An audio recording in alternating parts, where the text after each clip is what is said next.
बार की बात है, एक घने जंगल में विशाल बरगद का पेड़ था। उस पेड़ पर बहुत सारे तोते रहा करते थे। वे सभी हमेशा इधर उधर की बात करते रहते थे।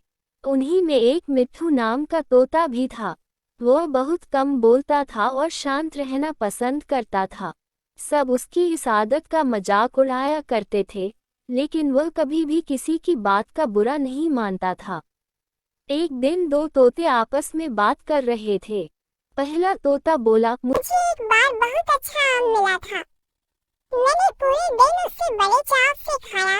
इस पर दूसरे तोते ने जवाब दिया, मुझे भी एक दिन आम का फल मिला था। मैंने भी बड़े चाव से उसे खाया था। वहीं मिट्ठू तोता चुपचाप बैठा था। तब तोतों के मुखिया ने उसे देखते हुए कहा, अरे हम तोतों का तो काम ही होता है बात करना, तुम क्यों चुप रहते हो? मुखिया ने आगे कहा, तुम तो मुझे असली तोते लगते ही नहीं, तुम नकली तोते हो। इस पर सभी तोते उसे नकली तोता कहकर बुलाने लगे, लेकिन मिट्ठू तोता फिर भी चुप था। यह सब चलता रहा। फिर एक दिन रात में मुखिया की बीवी का हार चोरी हो गया। मुखिया की बीवी रोती हुई आई और उसने पूरी बात बताई। मुखिया की बीवी ने कहा, किसी ने मेरा हार चोरी कर लिया है और वो हमारी ही झुंड में से एक है। यह सुनकर मुखिया ने तुरंत सभा बुलाई। सभी तोते तुरंत सभा के लिए इकट्ठा हो गए। मुखिया ने कहा, मेरी बीवी का हार चोरी हो गया है और मेरी बीवी ने उस चोर को भागते हुए भी देखा है। वह चोर आप लोगों में से ही कोई एक है। यह सुनकर सभी हैरान हो गए। मुखिया ने फिर आगे कहा कि उसने अपने मुंह को कपड़े से ढक कर रखा हुआ था, लेकिन उसकी चोंच बाहर दिख रही थी। उसकी चोंच लाल रंग की थी। अब पूरे झुंड की निगाह मिट्ठू तोते और हीरू नाम के एक दूसरे तोते पर थी, क्योंकि झुंड में केवल इन्हीं दोनों की चोंच लाल रंग की थी।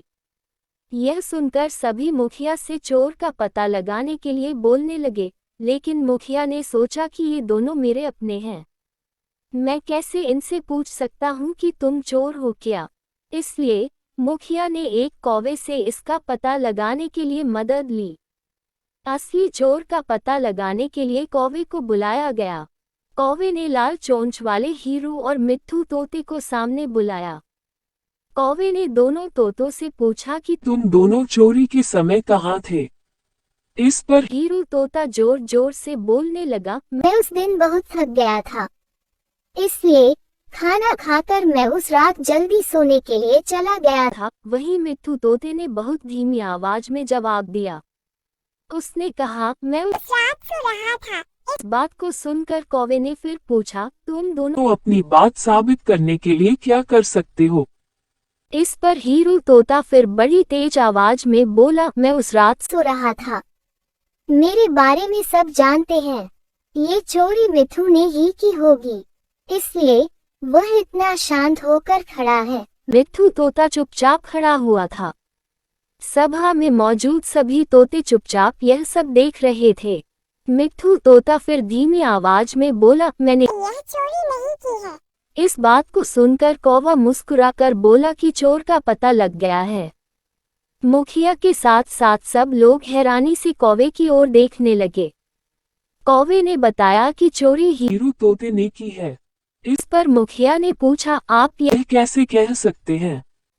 कौवे ने मुस्कुराकर कहा, हीरू तोता जोर जोर से बोलकर अपने झूठ को सच साबित करने में लगा था, जबकि मिट्ठू तोता जानता है कि वह सच बोल रहा है, इसलिए वो अपनी बात आराम से कह रहा था। कौवे ने आगे कहा, वैसे भी हीरू तोता बहुत बोलता है, उसकी बात पर भरोसा नहीं किया जा सकता है। इसके बाद हीरू ने अपना जुर्म कबूल कर लिया और सभी से माफी मांगी। यह सुनकर सभी तोते हीरू तोते को कड़ी सजा देने की बात कहने लगे, लेकिन मिट्ठू तोते ने कहा, मुखिया जी, हीरू तोते ने अपनी गलती मान ली है। उसने सबके सामने माफी भी मांग ली है। उससे पहली बार यह गलती हुई है, इसलिए उसे माफ किया जा सकता है। यह बात सुनने के बाद मुखिया ने हीरू तोते को माफ कर दिया।